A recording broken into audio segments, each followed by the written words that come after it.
Hello, welcome back. We've made double figures. I think, is this 10? I might be wrong. I think this is 10. Adam Bloom on today. I'm a comedian.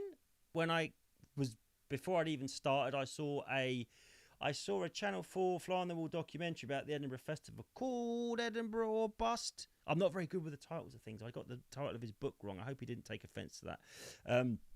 But I'm not very good at that sort of thing. I used to be, actually, nailed on when I was younger. But now I'm older, I'm like, yeah, it's something like that. It doesn't seem to matter so much. But I should have got this book right, to my shame. But, yeah, and I saw him on that, and he got a 5-star review. And I remember it was him. They followed a few people around Edinburgh. The fresh-faced, I think... not Ed Byrne. Oh, the Irish tall guy. He's here. Oh, that's really bad. Give me a break, guys. I'm getting old.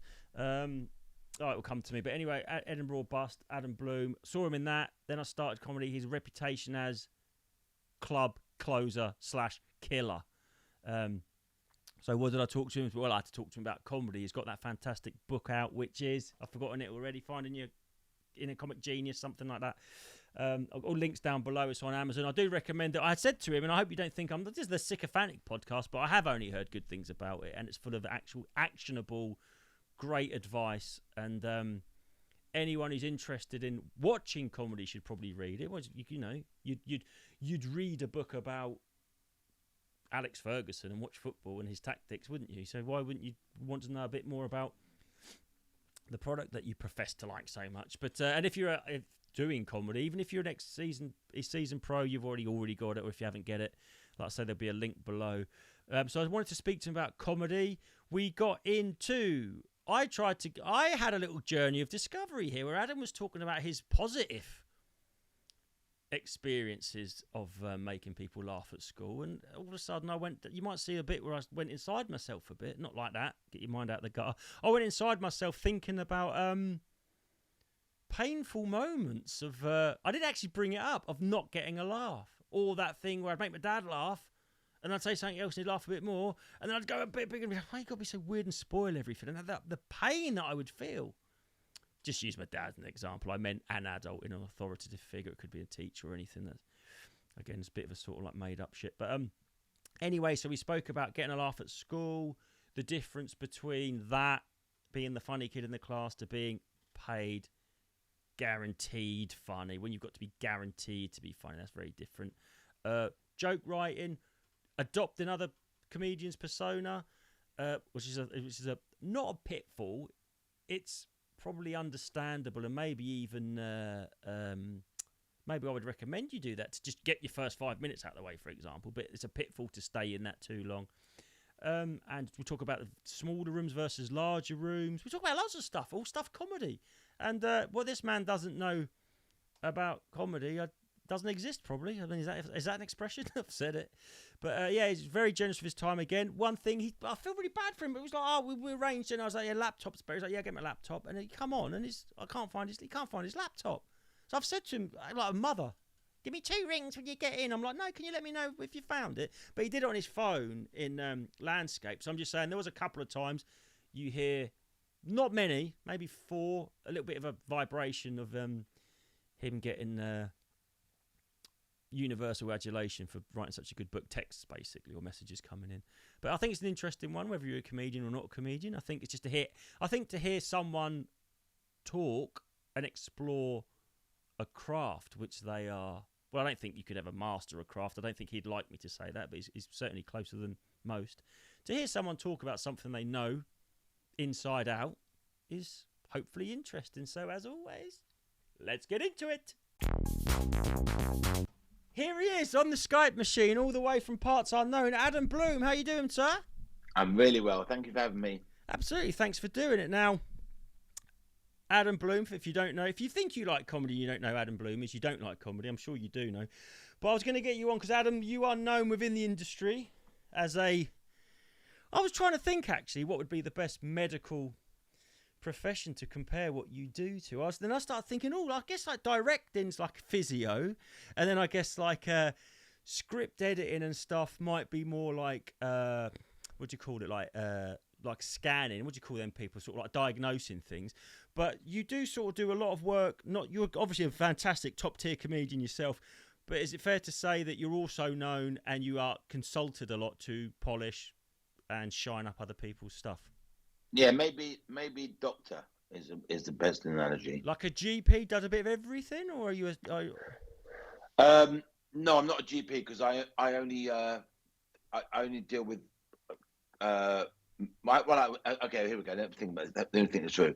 GP in comedy, doctor. Yeah, okay. GP. The thing is, funny thing about GP, an ex of mine's a GP. You've met her, haven't you? And I said to her once, I think I probably said the most offensive thing I've ever said. I said to her, so let me get this right. You spent 8 years studying so you can send someone off to someone else. Yeah, I guess I was just thinking as you were talking. Sorry, but I didn't in any way mean that GP. I suppose GP in the medical term is the lowly GP, but I meant more like you can do it all, or you've got. Yeah. But this is why I brought up that offensive comment, because a GP is an incredible job. They know enough about the whole body to know what the problem is, which is an incredible thing. So when I went to her, let me get this right, you spent 8 years studying so you can send someone to someone else. Her face dropped and she's like, no, that's not what happens. So the reason I pulled that, I'm waffling now, not a good That's start. the whole point. That's what this is. No, but I'm a GP of comedy. Yeah, I'm a GP. What I do is I will look at someone's joke that doesn't seem to be working properly and work out why, just a word here or a word there, or an ambiguity or something that needs to be tweaked. So yeah, a GP works for me. So I guess does that come from, because certainly this is my first realization that comedy was, I'm going to say humour, even broader term, somehow meant more to me than other people, because I remember if I read like one of those little one-liner jokes that they used to have in the Sun newspaper that my parents got, or one of the cartoon strips, if I didn't understand the joke, and I know that I'm going to talk to you about the difference between getting a joke and understanding the joke, because that's a different thing altogether. Nicely put. Yeah. So if I didn't understand the joke, I went into like a meltdown. Not actually like a tantrum, but I would go to my mum with the bit of newspaper and go, "What does this mean?" And they're like, "What the fuck? This doesn't matter." And then I'd go, if she couldn't tell me, I'd go to my dad. So the mechanics of the joke, it's like a decoding something, and if I didn't get it, I felt wounded and left out. So that was an early sign that you were going to be a comedian then, because I wouldn't have gone that far, but I knew that it meant I'll get into my theory about where that comes from in a bit. But so were you like that as a child? Was you obsessed with the intricacy and the? Yeah, I remember watching. I haven't told many people this. I remember watching a comedian when I was about 7 and think that could have been worded differently. I remember thinking that could have been worded differently. Right. So you came at it. Did you have? Okay, so that's kind of the exact same thing, but you've come at it thinking that wasn't that good. Whereas I don't know, this might be my self-esteem. I was like, oh, I'm too thick to get it. So I, and this is why I think people that don't like comedians hate us. Like if you don't like a band, you just go, I don't like. Well, I don't Coldplay get hate, but you know, like when you know the hate. I've never found him funny. He's a load of shit. I think it's because they've got my feeling that they're left out. They don't get it. Yeah, there's another thing as well for me is when you give yourself to a comedian, you're following a train of thought, and you're committing cerebrally. Whereas with the band, you can be in the background. You're like, I'm not into this, but you might even tap your foot. Yeah. But the point is that you can zone out of a band. But when you give yourself to a comedian, you go, okay, I'm going on a journey with you through here, there, thoughts, ideas, get to the end. You just wasted my time. I gave myself to this. So obviously there are comedians who split the public, and there's one I won't name, but people either love him or hate him, and that's more about the personality just grating on you. But sometimes with a comedian, you're giving time to them. You're going, okay, I'm listening to the joke, and that was rubbish.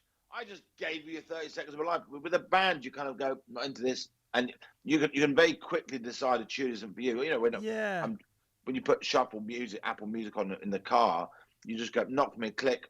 But I do think comedians can annoy you because you don't like their personality. But I also think you have committed, and that's the difference where you go, I am never getting that time back. You've annoyed me. I'm annoyed with you because I've given my time to you. That's true, but I also think it's again, like, so I think, if you think about laughter, I think it's a pre-language communication we had. Like other animals have these grunts, and it's like, so it was one way before we could express to each other what we were thinking. It was a involuntary grunting that we all did when we thought the same way about something. So, something happened. I don't know if whatever it was, or you killed the wildebeest, and you're all so happy you'd start like manically laughing, and that bonds you together. So when you're in a room of 100 people in the audience and 99 are pissing themselves and you don't find it's funny, you're not in the tribe. And I think it really upsets people. They get so angry that they don't like you. I've never really thought about that.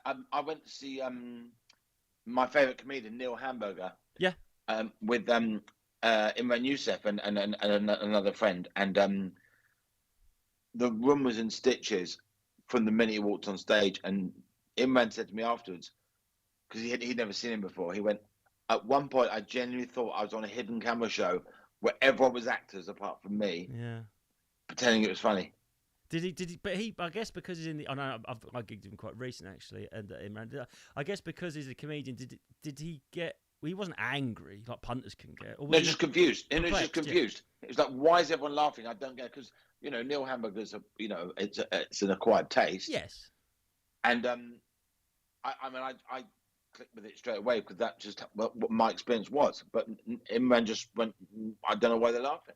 So, sorry, do you say Neil Hamburger? Would you class him as almost meta? I think he's a comedian's comedian in the sense that like he'll do deliberately badly worded jokes to play with the form. It is meta, yeah. Maybe meta is the wrong word, but it's definitely making fun of comedy. So do you think that's why when the Sun would get so angry at Tracy Emin's unmade bed? Do you think like in the art scene, you've got those extreme, and you get it in fashion as well, like that fashion week, where they'd be like, look at this bollocks, and it's a woman walking down the catwalk in a fucking washing machine with swan's wings. And you think, well, no one's going to wear that. But people that really understand fashion see what they're doing, taking it to this nth degree. So do you think, understanding the mechanics as you do, you're like, oh, I know he gets it, and he's playing with it. So it's a bit, is that why you... Yeah, this is an interesting point you brought up as well. There are artists I don't get, and such as Tracy Emin or oh my God, Damien Hirst, yeah. But I don't believe it's Emperor's New Clothes. I don't believe it's Emperor's New Clothes. I believe that people who are understanding it and loving it are seeing it differently to me, and I'm not going to go, it's all rubbish. That's really arrogant to say something's rubbish because you don't see it, isn't it? Of course. And I think that when I watched Noel Fielding interviewing Damien Hirst on TV, and they talked about having a calf or a horse cut in half to a mother and child, and he was and Noel was saying, I remember thinking when this came out that no art's going to look the same after this, or words to that effect, and I was like, wow, and he understood it and I didn't, and therefore I will always have the humility that if something's considered good by enough people, I don't see it, that there's something I don't see. So yeah, that kind of rubbish, just all rubbish. It's like, well, it probably isn't. No, probably isn't. So Neil Hamburger, you can not find him funny, but there's definitely something going on there that people will fail to understand. He had it when Michael Jackson was alive. He had a joke that he went, "What do you call 5 fingers wrapped around a small child's penis?" The Jackson 5. Now, anybody who does stand-up would never repeat the word 5. They'd say a hand, right? Yeah. So for him to use the word 5 fingers, when he could so easily say a hand, I get that. That's the meta bit. It's not. Again, it's that. Like I said, it's whatever modern art is to art. It's that to that. It's like it's just sort of like is it just another layer up and breaking through the barrier? Really, it's breaking through the barrier. I mean, Stuart Lee does it, doesn't he? Yes. Stuart Lee. Comedian Christian Riley said to me that Stuart Lee is comedy for people who watch too much comedy. Yeah, and when I started, he was because when there's a new crop of new comedians, brand newbies, which I was not 16 years ago, and I just got the tail of everyone trying to be Frankie Boyle and went into everyone being Stuart Lee.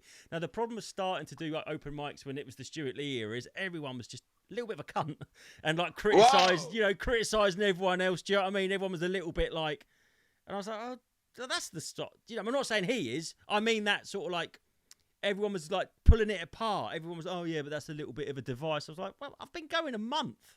Do you know what I mean? I didn't mean him. I meant that everyone was a little bit sort of like snarky. Right, okay. Yeah, I mean, when I started, everyone's being Eddie Izzard and then Sean Locke. There was a Kitson phase. Now we have a lot of James Acasters and Bill Burrs. I watched someone recently that was trying to be Bill Burr to the point I couldn't enjoy it. I was like, this isn't it. I'm watching Impressionist. Yeah, I mean, when something does get too derivative, or it's funny because I think when I was new, I think I did used to, when I was try and scramble about and just come up with something, I think I did try and write in other people's voices because that, in a way, was a cheap template I could sort of access. Template, yeah. I think for about a year you were trying to be me. Yeah. There's only one you, though. I'm only joking. Well, that's the thing. There's only anyone, isn't it? But that's the thing about copying people. I was trying to be Ben Elton for the first maybe 5, 6, 7 gigs, and very soon I realised that I had to shed my skin and be me. It takes a lot to be yourself on stage because you're not sure if you are enough. So you surround yourself with someone else's persona, and then you gradually learn to drop your guard and go, okay, can I be me up here? And then the audience goes, yeah, you can. And you go, wow, I'm enough. So from your point of view, then, as the sort of like technician you were, even as a child, so when you saw Ben Elton, I don't think he gets the credit he deserves. I think people think he's gone a bit the wrong way or rubbing shoulders with the wrong people. But he used to do a lot of material, didn't he? He used to do Friday Night Live, was it? And he was incredibly prolific. Yeah, he was and his shows. I mean, I actually went to see him about 3 years ago doing a show. He did 2 hours and 10 minutes. Yeah. Yeah, I mean, that's what I'm saying. But people are just like, oh, he wrote this, he wrote that. He's now, Andrew Lloyd Webber-y sort of person. But so when you was a technician, why do you think that you did you sort of settle on his style when you started? Is it because you got the mechanics of what he was doing more? Yeah, well, I simply had overdosed on it. So therefore, my rants had his cadence. And, I mean, my first ever gig, there's something I call a boom mic moment that you might have heard me mention or read about. Book, yeah. Well, but a boom mic moment for your listeners and viewers is when a microphone appears on the screen by mistake in a film, and you go, "Oh, it's all acting." Now, I feel when a comedian refers to something they've just said as that time they said it before, we don't need to hear you said this before. We're just lost in the moment. Oh, I did this joke last night in Birmingham, and this bloke said this. I'm like, I don't need to hear it. So Ben Elton had influenced me so heavily that on my first gig, I asked a question that was quite probing, and it got a laugh. And then I went, "Yeah, it always goes quiet, doesn't it?" As in, after the laugh, there's a tension. Always goes quiet. It's my first gig. I'm creating a boom mic moment. I've never said it before. How can it always go quiet? I've never said it always goes quiet, doesn't it? No, it doesn't. It's your first gig. So I did a boom mic moment about previous times I've said it. I haven't done. So I was so influenced. I was doing. Yeah. That's crazy, isn't it? I see exactly what you're saying. That's like trying to be like the old, or not, probably not. I'm sure it was subconscious, but sort of like tapping into that, not jaded old comedian, but sort of like trying to fit in. And this is what a comedian would say. Therefore, I'm going to behave like a comedian, even though this is complete like fiction. Yeah, absolutely. So, and now cut to 30 years later, it's my pet hate when comedians refer to the time they did that specific joke before. We don't imagine having sex with someone and they whispered in your ear, "This is my ex-boyfriend's favorite position." Yeah. You're like, I don't want to hear about him. I know he exists. To be fair, it'd be worse if you said that. So influence. So I mean, look, we're all influenced. I remember seeing a clip of Dr. Dre, and he'd already said previously that he was influenced by Kraftwerk, the German band. Of course, yeah. And I was looking him at the decks later on in the clip, and he had one thing was heavy breathing, which is influenced by Tour de France, the song by Kraftwerk, and the other one was reminded me of The Model, which is a masterpiece. Yeah. She's a model and she's looking off the Man Machine album. Oh, amazing! Yes, lovely. So and the track that followed it was called Neon Lights, which I didn't like, But I always remember whenever I played that late at night with a few drinks, Neon Lights would come on. I'd be too pissed to do anything about it. So I end up having to sit through that horrible track. There's always one horrible track you have to sit through that's after your favourite track on an album, isn't there? I'll tell you something interesting. I've realised that this is a bit of a tangent, but that's cool. It's whenever back in the day, I'd hear a big banger of a single, and I go, I'm going to check that band out, and I just buy the album because it wasn't that much more money to buy the album than the single. Sure. And I go, do you know what? I love the single, and the rest of the album I don't like. But you stick with it, because back then couldn't just flick to the next thing on Spotify. Do you know what? The other 9 tracks I love, and I don't like the single. And I don't know if comedy can be like that. Comedians that hook you in, or the thanks too accessible, don't stand the test of time with me. I seem to prefer the album tracks and sort of fall out of love with the single that hooked me in. I think there are a lot of musos listening to this going, "Oh my god, that's so true, that's so true." I haven't experienced that fully. Sometimes a B track ends up being better than the A track. Yeah, on a single. Just one thing though. When Dre played, one track was clearly like The Model, and one track was clearly like Tour de France. He played them over each other. Mm. This is a guy that became arguably the best hip hop producer ever. Yeah. But at that stage in his career, he was just taking. He hadn't found his uniqueness. So he was like, I'm going to copy that, do a bit of that. And that's exactly what new comedians do. They go, right, I'm a massive James Acaster fan, so I'm going to walk on, look down at my nose at the audience and have this aloofness. Mm. And it's painful to watch. And by the way, it was painful to watch Dre doing that, in the sense that I could see he was stealing from Kraftwerk. Appropriation, we call that in the art world. Right, but the point is that it wasn't as painful to watch because he's now moved on and is a phenomenal producer. But if I'd been in the room at the time, knowing Kraftwerk's material like I did, I'd be like, nah, this is definitely lifted. You know, I take 2 things I like and put them over each other. It was clearly a man who was finding his voice. And my point is that's no different to me pretending to be Ben Elton at the first 3 months of my career, or 1 month or whatever it was. And also a layer up, if you love Kraftwerk, you saw he's sacrilege, he's bastardising this thing I love as well. So there's probably a little bit of anger thrown in there. Yeah. It wasn't good. But I looked at it more with fascination that someone who was even that talented still wasn't showing talent at that time. Not proper talent. Well, I remember when Malcolm McLaren dipped his toe into hip hop, and he said, everything he said was this apocryphal stories. Everything was like this legend with Malcolm McLaren, and he was like, I was in New York and I saw these black kids in tracksuits spinning on their heads, and they were just playing records and making. I was like, this is black punk. And I guess it was the hip hop is a cultural, a bit like punk, that DIY. Oh, we only know 3 chords. Let's start a band. They were like, we've got some records. Let's make some music. But right. And getting back to say like you say, that appropriation thing, like, because when we was talking about art, I actually, when you said about Manoel Fielding talking to Damien Hirst, that young British artist, that YBA exhibition, that affected me so much. I went to do art at university because of that. Because of what? That the YBA, that scene of Damien Hirst and Tracy Emin and Sarah Lucas and all that. I was so swept away in that. I thought it was so it was like a UFO to me. Wow. Yeah, I know. It's a complete fucking waste of time, but whatever. But I had a great time. But I think the other thing about where art, I want to go back to that analogy of the Neil Hamburger being sort of like the modern art of art, if you like, where it's just like about pushing the form and seeing, it's sort of like picking at the seams of it. Here's the difference with comedy and art, and I think both of these things annoy people, right? Me and you could stand next to an exhibition in Tate Modern and look at a pile of bricks, right? And you get something from it, and I get something from it, and both things are totally wrong, and people want to know who's right. There's no, and that annoying thing where you go to the artists, they go, well, whatever you think it means is what it means, and people find that so infuriating. It's like a crossword where there's one clue and there's 2 answers and they both fit and they can both work. People don't like that. They want to decode stuff, and I think comedy's the opposite.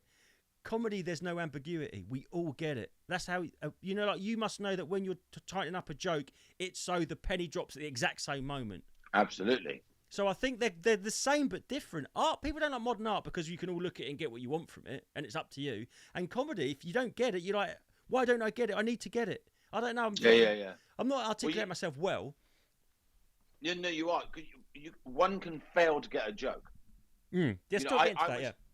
I whispered to someone the other day, and again, I didn't get that. They went, "Oh, because of the." I went, "Oh, yeah." And I don't, I'm confident enough in who I am to admit I don't know what joke, what happened, or even what a word means. I'm very happy to be in a conversation in a very high-profile situation. I could be on Parkinson. Let's hypothesize here, and I could say, "What does that word mean?" I don't have a problem with that.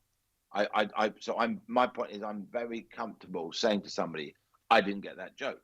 But I've seen people laugh in comic. I'm not being the hero of my story. I'm just saying some people aren't comfortable not getting a joke. I've heard someone laugh at a joke, and I've gone, "Oh, what did he say?" And I went, "Oh, I don't know. Why are you laughing?" Exactly. That's what I'm saying about that three tribal times. thing. Yeah. Well, it's happened 3 times. So getting back to what I said at the beginning, there's a difference between not getting it and not understanding it. Now, if someone does a joke and they go, "Oh," and I understand what it means, but I don't get it, like as in it hasn't got me, really, I guess is more of an accurate way of describing it. I didn't find that funny. But then I go, "I didn't get it," and they explain it. You go, "No, I understood it. I just don't get why you think that would be funny." Do you know what I mean? Right. Yeah. I mean, it's the wavelength of a comedian is fascinating, isn't it? I watched someone recently, and I left the room when they're on. And too painful, uncomfortable. Yeah, and someone afterwards went, "Wasn't that amazing?" And I kind of sort of went, "Yeah, it was all right." And I didn't want to say I hated it. So, without obviously giving it away, who it was it? Did you hate it because you felt it was? For me, there's 2 roads to why I would not enjoy a comedian. Either I don't like their vibe, and I think it's a bit mean-spirited and whatever, or I just think it's hacky. And for those that don't know, hack just means not unoriginal and lots of little tricks that other comedians have honed after the years that you adopt. Yeah, it wasn't actually that. It was just I found them very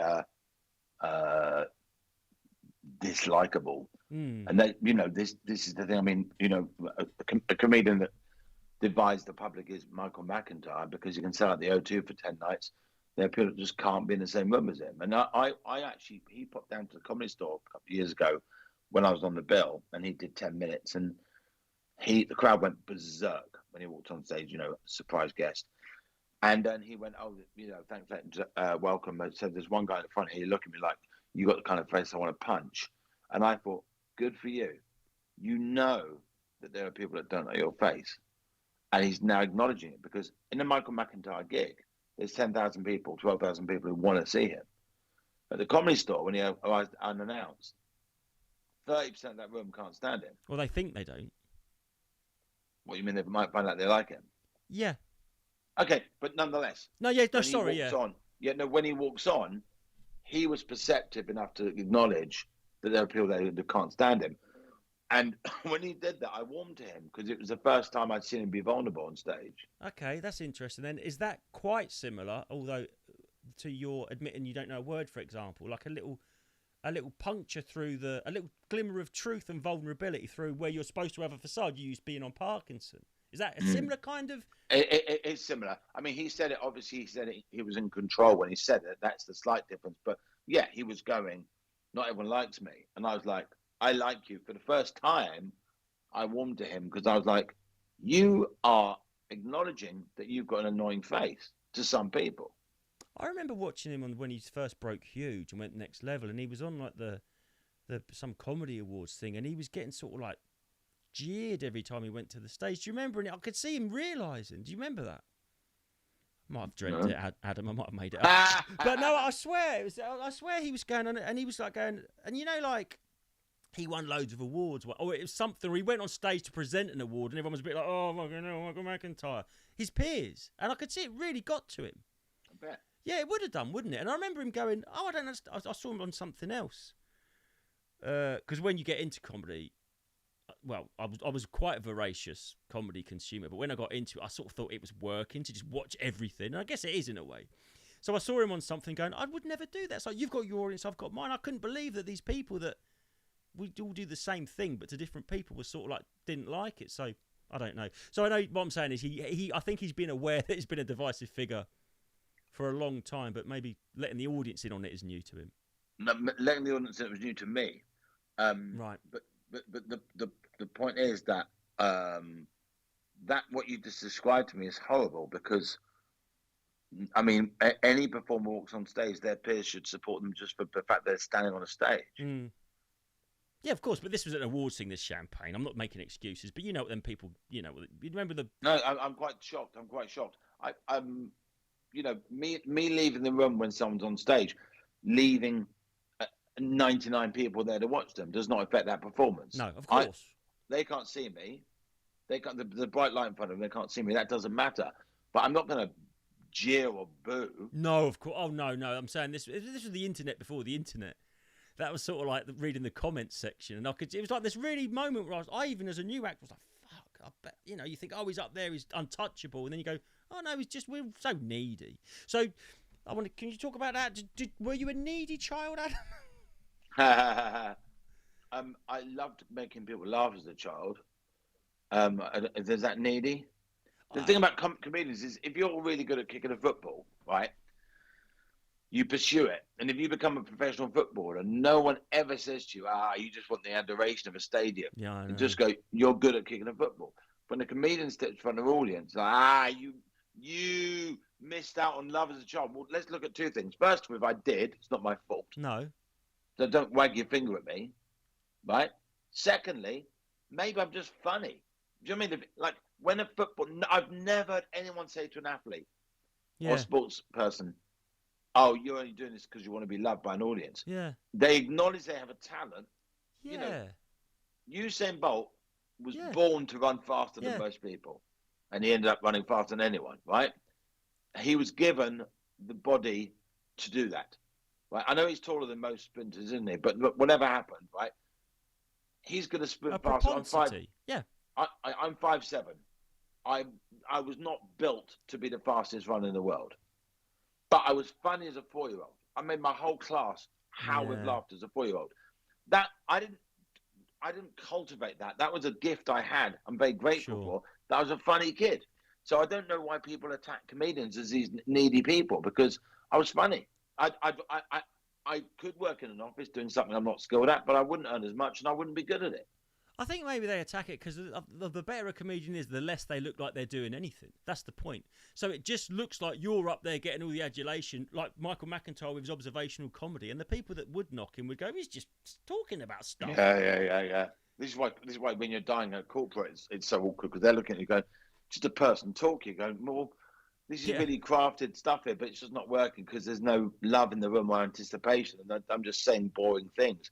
But there's, on a good day, there's people hang on every word and there's detail, and they go, oh, this is great. Yeah. So, you're just a person talking. I mean, I've got a friend who's a very well-known actor and comedy actor, and he said to me, I was watching Jack Whitehall the other day doing a stadium gig, and I thought, I could do that. And I thought, no, you might be able to do that in 10 years. I think the sort of like paradox is, the more you think you could do what a comedian does, the more skilled they are.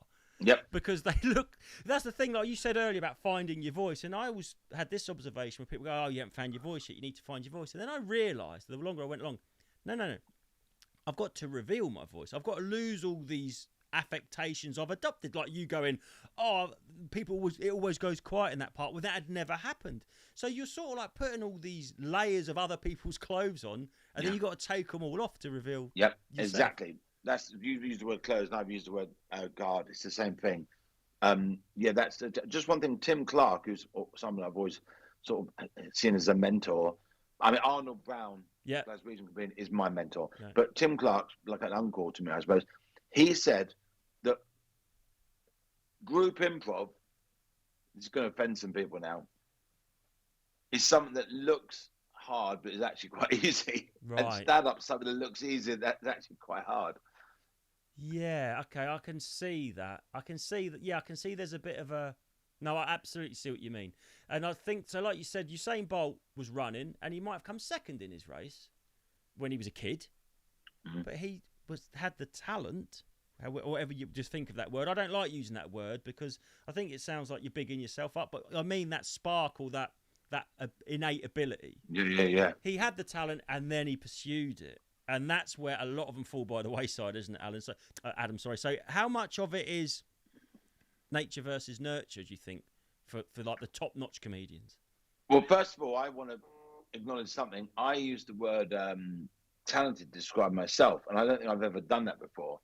But my point was that I didn't become a comedian because I needed attention. I became a comedian because it was something I was naturally good at, and the word talent popped out. No, I didn't even pick up that you did. I was looking. Yeah, sorry. Yeah, I was just looking for that word. Whatever Usain Bolt's got, gifted. I don't know he's gifted. That's got maybe a religious connotation. It's quite a sticky thing for me to think about, actually. Whatever that is. Well, I cringed when I said that I was talented because it sounded a bit arrogant. But the bottom line is, talent's a gift, and it's not. Yeah, that's what I mean. There's no. If I am talented, I'm lucky to be talented because I pursued that. I took that talent. I did something with it. But the fact of the matter is, talent is free. It's the hard work you put behind it that you should be proud of. So when Usain Bolt crosses the finish line, he's not going, yeah, I've got long legs. Yeah. He's going, I worked hard for this. Yeah, 4 years between Jimmy Carr was always kind of, people were a little bit jealous of him when he started getting on television. It was like, oh, he's just hardworking. It's like, well, if that's the case, good for him. Because talent is free. So being hardworking isn't cheating. It's applying yourself. Because I feel that in comedy there's a bit of snobbery. And maybe I've been guilty of it myself. Like I idolise Norm Macdonald because he looked like he didn't care and didn't work, but was all talent. I'm sure it isn't. I'm just saying the perception. And then you've got those other acts like hustlers, and you sort of like go. I think as humans we prefer Gaza to David Beckham in a way because you think we prefer Alex Higgins to Stephen Hendry. We like these sort of, or Ronnie O'Sullivan might be a better example. What is it? Is it a British thing that we like these sort of like so gifted they can't hide their light under a bushel? We're just so obsessed with that, and so we see a bit in America. They appreciate hard work. We don't. Norm Macdonald apparently has just not turned up to do. What's his name? Oh my God, he was anchorman on one of the Dennis Miller. Yeah. So he'd have a radio show to whatever 10 million people, and Norm Macdonald just didn't turn up. He couldn't be bothered. Yeah. And so actually, there is a little bit of that actually. I think with Norm that he is obviously the craft and the detail, and he looks like he's not doing anything, but he's doing material that probably took 100 performances to get right. But he still has got that anarchy. There probably is a lack of ambition to him, despite he probably could be even bigger than he is. Oh no, he could have been. Yeah, he definitely could have been. But I think the other thing I heard about him, which Jim Brewer said, and this I don't know if it's true, but this is as a comedian. See if you can wrap your head around this, because I know I'm not putting myself in the same. I can't. Is if he did a gig and died? No, sorry. If he did a gig and killed, took the roof off, just go in the back and hide, put his baseball cap down, wait for everyone to leave, and skulk out the back. If he died on his ass, he'd go to the exit at the lobby and shake everyone's hand on the way out. What is that, Adam?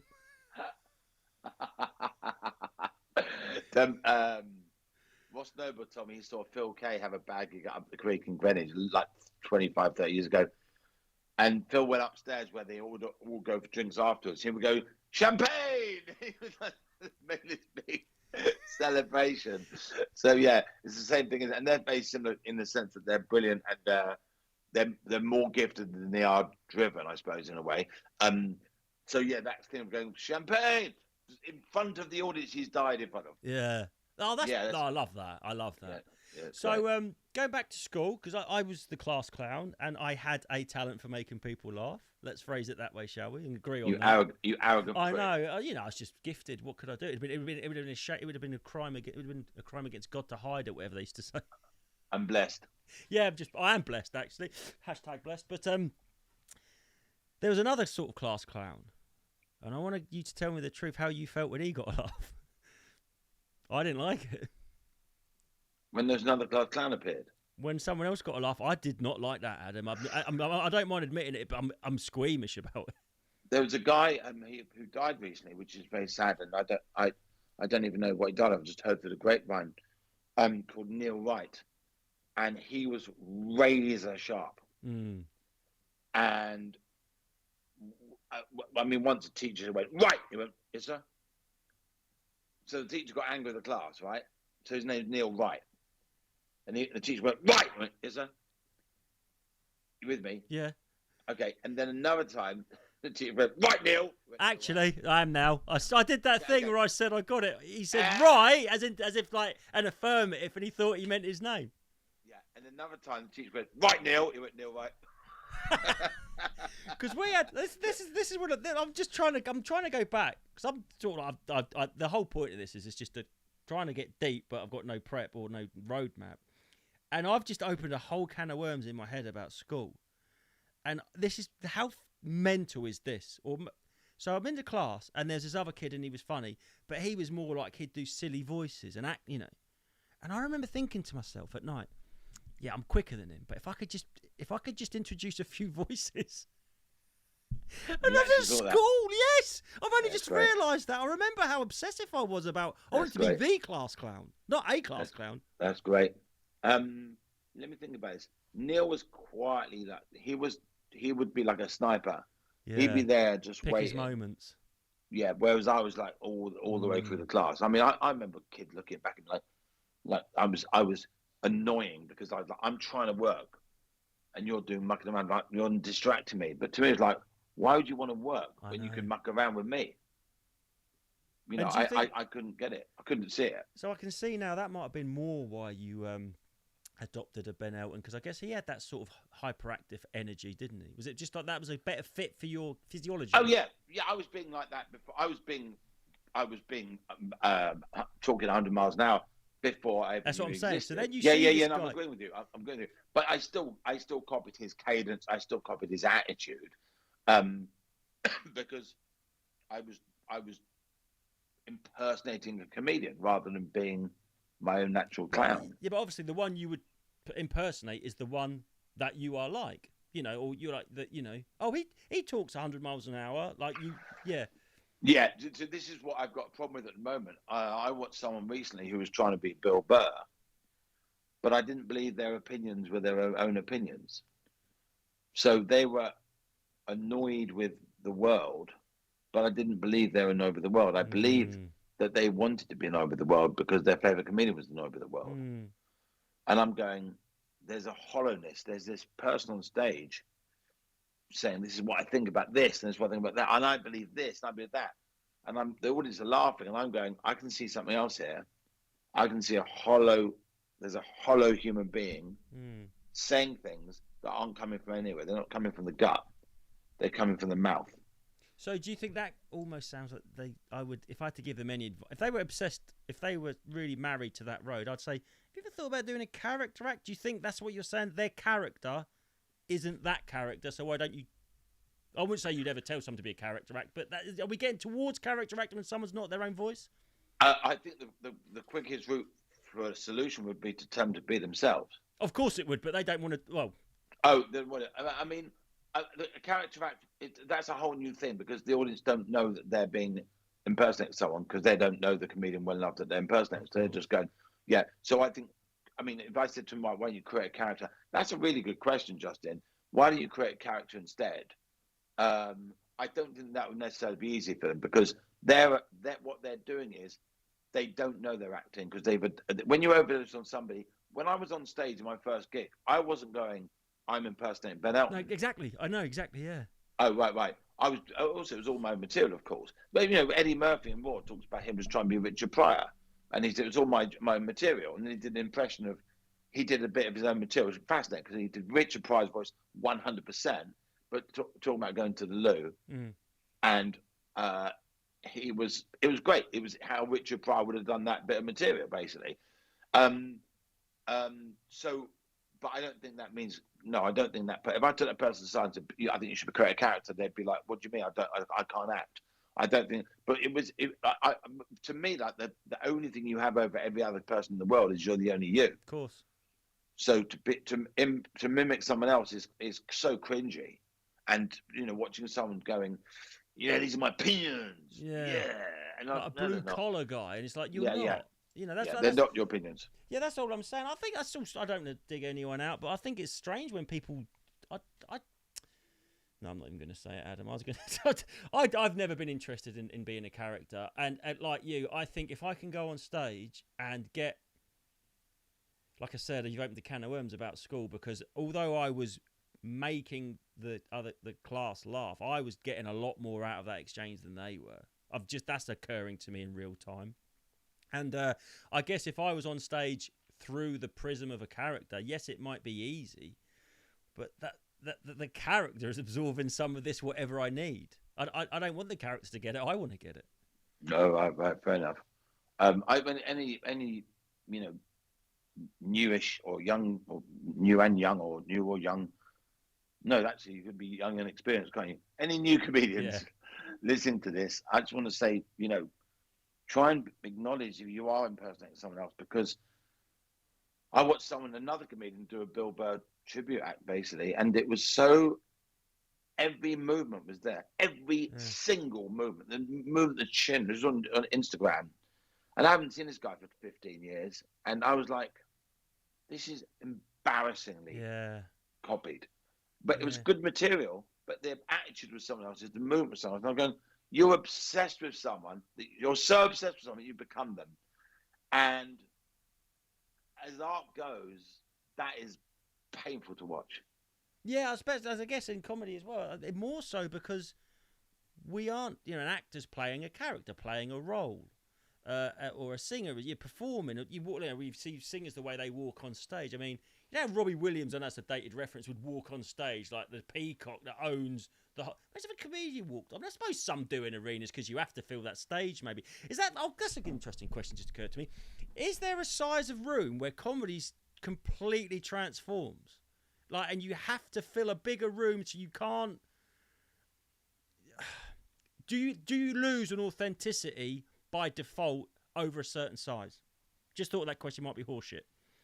No, I've supported Jim Jeffries in Tel Aviv in a basketball stadium 2 nights, 3,700 people, and he would sit on the stage and let the camera come in close, and he made it more intimate, because he knew the camera would pick up every facial expression. The person in the front row of a comedy club can see every facial expression. The person in the back row can't. So he made a stadium more intimate than a club by letting the camera come in close to him. And also what he would do was I suppose if he was trying out new material in a small club, he did a rock star entrance. You're right, he did do a rock star entrance. There's music playing, and he'd come on with a beer like that, stand there, and he played the part. He played the part of like, yeah, I'm here, I'm a rock star. He did walk on stage and go, hi. He went.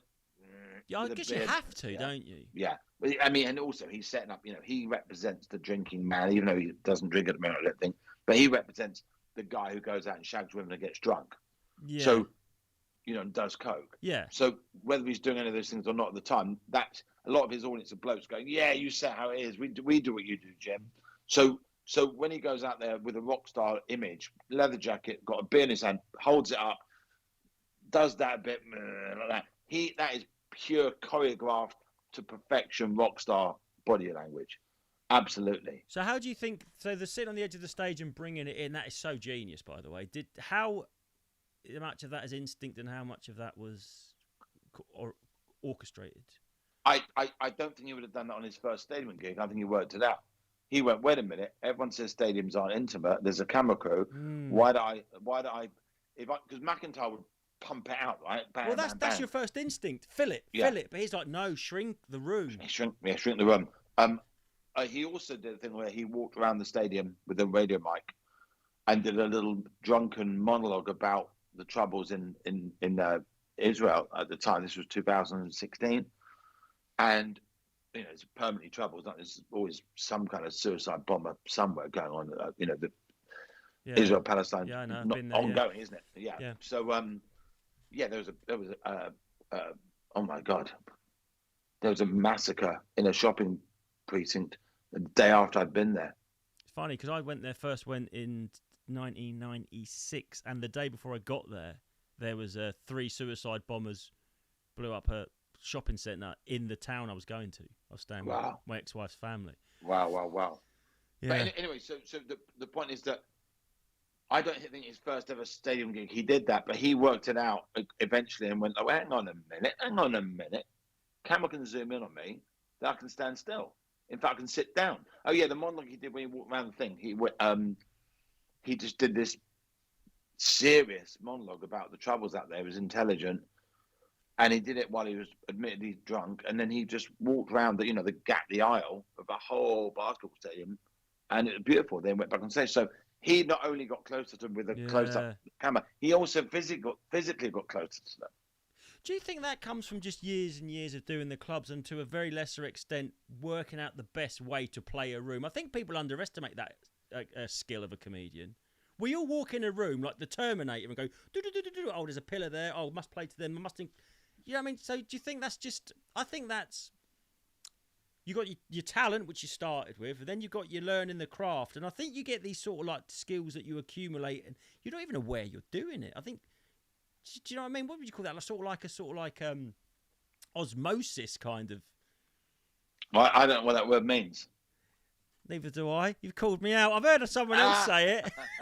No, I think osmosis is like absorption, basically. I think. Right, so yeah. I mean, I've only seen a few stadium gigs, so maybe a few people do that. But when he walked around the room, I was like, okay, this is amazing. No one's now more than 20 foot away from him at some point in the evening. Got you. And did you feel that the audience would clock that, or do you think you clocked that? Absolutely. Just imagine you're watching your comedy hero. Yeah. On I am, Adam, right now. Yeah, there's a boom mic moment in the way. So you're watching your comedy hero. You've paid whatever 40 quid to see them, 60 quid, and you're watching them on a big screen, 150 meters, 200 meters away from you.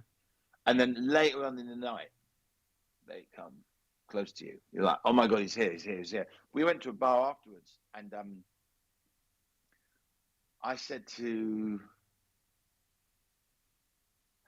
somebody, maybe Jim's bodyguard or somebody. It wouldn't have been Jim's bodyguard because he would have been next to Jim. But I said to somebody, just hope that people at the back felt part of it. And these two guys standing next to me at the bar turned around and went, yeah, we actually did. It was so lovely because they just answered the question. They were, they heard my voice. They would have, English accent in Tel Aviv for a start, and they would have heard my voice and also talking about the gig. They might have been talking about that exact thing when you said it. But either way, what was lovely was I just read. I wondered if the audience felt that at the back, and they went, yeah, we did. It was so lovely.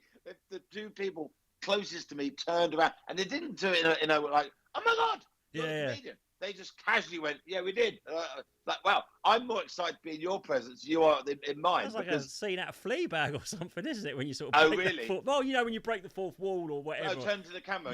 When Woody Allen's in the queue to the cinema and the film critic starts. You know that film? Was it Annie Hall? I do remember. In fact, I actually thought of that as at the same moment you did. He argues with something, doesn't he, with a woman, and the guy turns around and goes, "That's not what I meant." Well, I think Woody Allen goes, does he pull him? I can't remember. He was like, "Let's ask him," and he's like, "Oh," because he's behind someone criticising the film, and then Woody Allen's got the direct, and he just pulls the director in off screen. Does something like that. So how I remember it, I might have got it wrong, of course.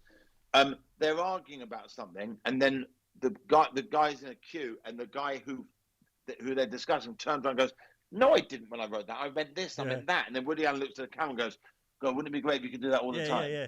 I remember it slightly different. I thought Woody Allen was behind some boorish bloke who thinks he knows loads about film, and I think Woody Allen, I would defer. Sure. I do make shit up, as it turns out. Woody Allen pulls the director off the frame and goes, and he's like, "You're an idiot. You don't get my work at all." That's how I remember it.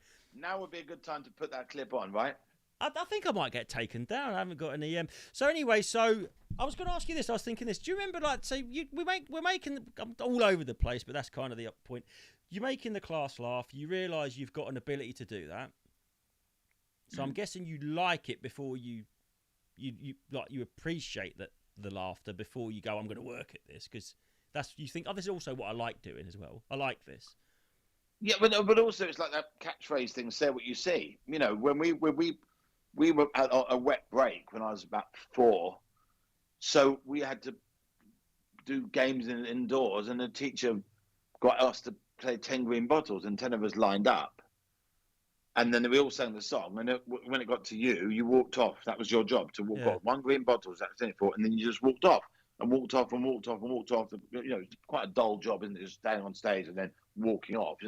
There's not much stage right. TikTok, did we, mate? That was our entertainment. No, but there's not much learning your lines involved, right? So, and when they did that, and they got to me, and they went 1 green bottle, accidentally full. I toppled like a bottle, right? And fell. You know, you don't weigh much, and you're not that far from the floor. And I toppled, right? And the audience, the class, screamed with laughter because I did a lateral bottle, right? Well, obviously, it's quite a simple joke, but no one had done it, and therefore, when I did, I went, well, if I'm a bottle, I'm falling, I may as well be a bottle, but because no one done it, they just walked off. So that's the person going, I'm going for the laugh here, right? Yeah. I'm sure all those other kids, if they wanted to, could go, oh, if I'm going to be a bottle, I may as well act like a bottle. But they didn't. And the point is that was me going, it seems so obvious to act like a bottle right now. Yeah. But it's probably the biggest laugh I've ever, it was the first group laugh I've had, as in a proper whole when you can audience, feel it. 30 people. Yeah. Boom, like that. Yeah. And I remember thinking, this feels great, 1, and 2, it was so obvious to do that. Wasn't it? Let's be honest, it wasn't a really witty thing to do. So is it an ability to not make yourself look foolish, but is it ability to play the... Is that what what got everyone, do you know what I mean? Because it's interesting, isn't it? Yeah, I don't think it was foolish. I mean, you know, to fall, because, you know, to actually put yourself out there. Yeah. Allowing yourself to be sitting on the floor. Yeah, that is foolish in a sense. Yeah. For me, it was such an obvious, you know, the catchphrase, saying what you see. I remember one school friend I bumped into after I was doing stand-up for a few years, and he went, I always remember at school, you'd point to a sign on the bus and you'd see something that no one else saw. Yeah. And that was a very perceptive thing to say, because I was saying what I saw. Yeah. I wasn't going, let me look at that sign to try and find a joke. You know, my youngest daughter, my youngest daughter, she's 12, when she was maybe, I suppose 11, it wasn't that long ago. We're in a restaurant, the food was taking ages. She went, why did they call them waiters if we do the waiting? Right? It's great, right? Yes. And I went, that's a great joke. And she went, it wasn't a joke, it was a thought. That's the best jokes. Right. And I went, well, I'm going to use that thought, I'm going to turn it into a joke. And then I did it on stage at work, and I paid her for it. And she went, can I get paid every time you say it? So she should be an agent. Yeah, I gave her and her sister 10 quid each, because I didn't want her sister to feel left out. So I went, I'm going to pay you both for that. So, you know, if her sister says something I used, then I'll pay them both again. But I didn't do it on. What it was, I waited till I asked someone what they did for a living, some a waiter, and I went, oh, I've got a question. Why do they call you waiters if we do the waiting? Massive laugh. But what was nice was it was as a waiter. It wasn't just I'm bringing up the subject on stage. It was to him. So the audience got to laugh at him making his way. Yeah. But but my point was, that's what she saw. She just was going, they're waiters. I'm waiting for the waiter. Why? It's a great line, isn't it? Why do they call them waiters when we do the waiting? So that's what a lot of comedy is, asking that question. Why is this that way? Why is that way? I just realised as you were saying that, because I love Stephen Wright. Basically, that's a Stephen Wright sort of, it's like an observation, and it's like the most succinct way to express it. He's phenomenal. Yeah, one of my favourites. Yeah. He's the cleverest joke writer who's ever lived. I think so, and that's not my style. I normally like, and like I have a pony or whatever it's called. I think he's like same. Couldn't have more respect for the geezer. But I'm saying, so then you've got the comedians that just go, why is this like that? Why is that like that? And then you've got the ones now. I don't want to, but the telling you how things should be is very different to questioning why things are the way they are, isn't it? Oh, the preachers, they don't like the preachers stuff. It depends if they like. If I like what they're preaching, I guess that's like religion, isn't it? If you're Jewish, you like what the rabbi says, and if you're a different faith, you like what he says. It's not that I don't like preaching per se. It's like, what are you preaching at me? I guess, if I'm being sort of like super nerdy about it. But yeah, I think there is a sort of a, why the fuck would I care what you think, especially when someone's new? So you haven't earned the right to tell me what to think yet. You're 20. Do you know what I mean? I'm 50 and sitting there and being told what I should think by a 20-year-old. I think it's a bit like I don't know. It feels like the tail wagging the dog almost. Yeah, I'm just trying to think. I remember seeing a young comedian who was political and opinionated. And I remember thinking, wow, you understand the world around you already enough to question it. I did like that. But yeah, I think maybe that was more about politics than how I should live my life. I don't think, I don't think I'd like to see an 18-year-old telling me what I'm doing wrong. No. Ross Noble started when he was 14. So Ross's stuff was all about pixies and laser beams. Yeah, exactly. Because he didn't have he hadn't had a job. I suppose if you haven't, well, yeah, that's genius, because if you think about it, if what I'm saying is I challenge how could you have a worldview, he's got a view of a different fucking world. It's not even this world. So he's created a world to view. He's created a world to view. But the point is that he's never, he became a comedian at 14, never had a job. So he's not going to talk about how annoying it is sitting in an office. He's never sat in an office. Exactly. So the year of green bottle, Adam, before we get onto your book, before we wrap up, you're a green bottle. You took the roof off in front of 30 of your peers. Yeah. Is that a high? Have you been chasing that dragon ever since? Have you got? Is there a moment where you sort of like? I'm saying that because I've realised in talking to you. I mean, I was a mental kid, and I could remember getting those big laughs and how, oh God, I'd replay them in my head. It was so important to me, and it's like, was that your favourite laugh, or have you surpassed it? Are you happy? Have you caught that dragon again? Well, it's like the cocaine thing. I don't recommend anyone does cocaine, but your first line's the best one, and you're chasing it. Is that what you're talking about? Yeah. Right. Will there ever be enough? No. My first gig, the proper raw. I got lucky first gig. The first gig of the raw of a packed room, like 160 people. No, that was better. Of course, yeah. But I guess you'd expect. I think that's the other thing. The context of the school thing is just like, it's almost like lower risk. This is what people don't understand who don't do comedy, think it looks easy. And I'm funny in the office. I'm funny, bloke. Everyone tells me I'm funny. Yeah, you get out there in that crucible where you're expected to be. It's a totally different animal, isn't it? It's different for two reasons. One, they're paying, and therefore it has to happen. And two, they don't know you. You have to sell yourself as a package in 5-10 seconds. You ever thought Sorry, go on. No, a room of strangers has to go, that's who you are. Okay, get it. Now, 20 years with your friends down a pub, you don't have to do that for a split. Say you walk down a pub, you say, that's Justin, he always like that. Well, okay.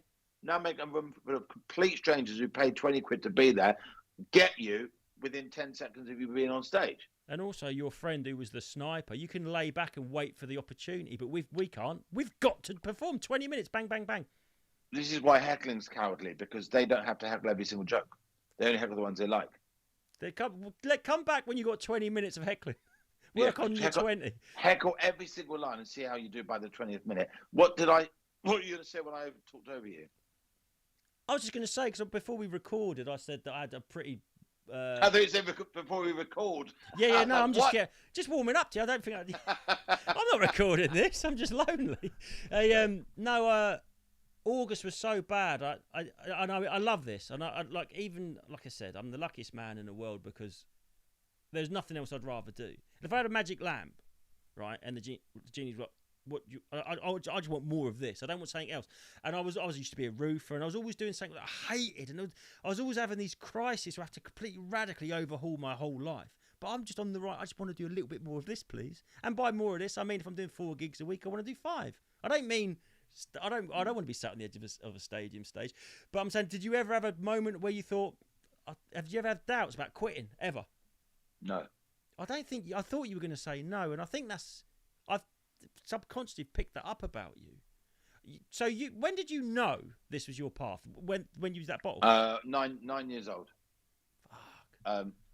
Yeah. Bear in mind, you can't have full control of your income. Cut to 3 years' time and no one's booking me. I have to get a day job. But that's the reason that hasn't happened is I haven't allowed it to be a thought. Yeah, I mean that's obviously that is you. Yeah, okay, that's an internal thing, but I think there's a lot more to it than that. You know. No, but it's when Of someone, course. an evangelist touches you on the head, you fall back. You fall back because they're telling you you will fall back. The point is that I contradicted myself in the last minute, because what I said to you was, I on the idea that I could end up not doing this for a living because I'm not getting booked. That's numbers. If I don't earn enough money, I have to do something else to pay my bills. So I have sustained a living for 28 years, Hmm. and in my mind, it's not even an option to not do it. No. So if you won the lottery, you'd still gig. I would. I think. Yeah, I'd have a chauffeur outside earning more than me, but I'd still gig. Yeah. Yeah, exactly. Just what I'm saying is just doing it. So obviously, the project you did, I don't know what was the impetus to it. Just probably everyone coming to you as the Yoda of the comedy scene, and you was like, I should maybe write some of this down. So you've got an amazing book. Is that my cue? No, you've got no. I was going to carry on. You've got an amazing book called How to Unleash Your Inner Comic Genius. No, it's called Finding Your Comic Genius. Yeah, it was close. Come on. No. You admit you don't know what some words mean. I'm not the most well-read bloke. I don't know if that's come across in the stage. Well, you didn't get past the title. Well, I did, but I called you Alan at one point, Adam. Did you? Did you? In this interview? Yes. I didn't know. I did correct myself immediately. I had a girlfriend whose name rhymed with my ex's name, and I called her the ex's name, and she didn't notice. I was like, great. Only go out with people whose names rhyme with your last girlfriend. Have you feel? Because I'm going to say I've recently had COVID. Have you got anything, or you're right? Coughing quite a bit. Is that? I thought it was the first time I've coughed. No. No, I thought you actually. This is No. okay. As No long as you're COVID. feeling all right, mate. I don't want to be No keeping COVID you here. too long. No COVID here. So, what was the impetus for the book? Was it just everyone telling you got to write this shit down? No, it's one person. There's a guy called A.D. Lloyd, who's a magician and an actor. He's a very close friend of mine, and he said to me, "You're a walking book. You need to write a book." And we were on Clubhouse. Do you know what Clubhouse is? It's a social media audio app. I've heard of it. I don't Right. know really. So no. it changed my lockdown. Lockdown 3 completely changed my life. I lived on the app. It's the most addictive thing I've ever experienced in my life. But it's an audio. You look at a screen of little icons like the WhatsApp pictures of people, and people speak like a Zoom meeting without faces. Instagram for audio, really, sort of. Or... Yeah, but it's. I would say live chat rooms was the best way of putting it. And Erica James, who wrote 50 Shades of Grey, we've got quite pally. And she was in a room where Adi said, "Adam's writing a book, everyone." And I wasn't. What he was doing, he was telling people I was doing it, made it more, put pressure on to do it. And the first human being on the planet to ask what my book was about was an author who'd sold 170 million books. Yeah, that's. It's So lovely, isn't it? You had to come up with something. It's just a nice sign that the first person to ask what my book was about is one of the most successful authors on the planet who ever lived. Yeah. So it's a cough. So AD pushed me. And then my dad died. And then 7 months later, I went, okay, New Year's Day, new start. I lost my dad, lost my stepmother the same year. So New Year's Day, gave up drinking and started writing a book. Just went bang, bang, bang, bang, bang, and then banged it out. It took 8 months, but I kind of banged most of it out in 2 months, and then spent 6 months tweaking it. Yeah, editing and stuff. Yeah, so a bit like writing a joke, that isn't it? You come up with the idea really quite quickly, and then there's a process of getting it into shape. Well, I told someone about this recently. They said that's the 80-20 theory. Right. I said, what do you mean? They said, well, you do 8% of the work and 20% of the time. Right. So that's apparently a very common pattern. Yeah, is that? I do it in the last 20% before the deadline. I always have. Well, I do that with a lot of projects, but you're not going to write 100,000 words at the last minute. No, of course you aren't. So do you think, not to get too morbid, that you're losing your dad, it was like, oh, you're a bit of a, I'm not going to live forever, a bit leaving something behind maybe, all this knowledge? You're a walking book, and you don't want to be the Library of Alexandria and take it with you, do you? It wasn't my dad's died that realising my own mortality. It was more, I need to up my game. Gotcha. Yeah. Yeah. And also, I wasn't as busy. You talk about, me saying I'm not going to not be a comedian. Being an author and a comedian is actually arguably doing another job but it's doing another job within the same industry. Well, that's honestly, I've started this because I wasn't that busy in August. Right, well, great. Yeah. But things come from things, don't they? Not being busy led to me writing a book, Yeah. and that's led to all sorts of spin-offs. Of course it has, and I've never obviously I'm not just saying this. I've never heard a bad. I've only heard universally good things about it. Oh, cheers. That's just really the word on the street. So, if you say so, so it's called. What's it called? Finding Your Comic Genius. Yeah, and it's on Amazon. Yeah, I'll put links to it all below. So if you add, so there might be. I would hope there would be young comedians, new comedians watching this. What is the one thing? I know you don't want to. You got to get the book, but is there one sort of piece of advice that you find yourself metering out more often than not? The one that you think, what if only they could get this? Why does no one get it? Have you got one sort of like your sort of like signature piece of information or advice? Why does no one get it in general? No. Why does no one get your piece of advice? Why do you have to keep telling everyone this same piece of advice? Have you got anything like that? No. I mean, because the book's written clearly and people get everything. But if it's something that people who haven't read the book do. Okay, sorry, I've worded that question wrong. What I mean is, when you wrote the book, was there one passage I should fucking highlight this because this is the one that grinds my gears and I want people to heed the most, if you know what I mean? Boom, my moments. Got ya. So there was a bit in the book. So all my analogies in the book are hopefully quite visual and poetic and nice to think about. And I deliberately did one that wasn't to really nail a point. Right. When I said the worst type of boom mic moment is when the comedian's ego gets involved.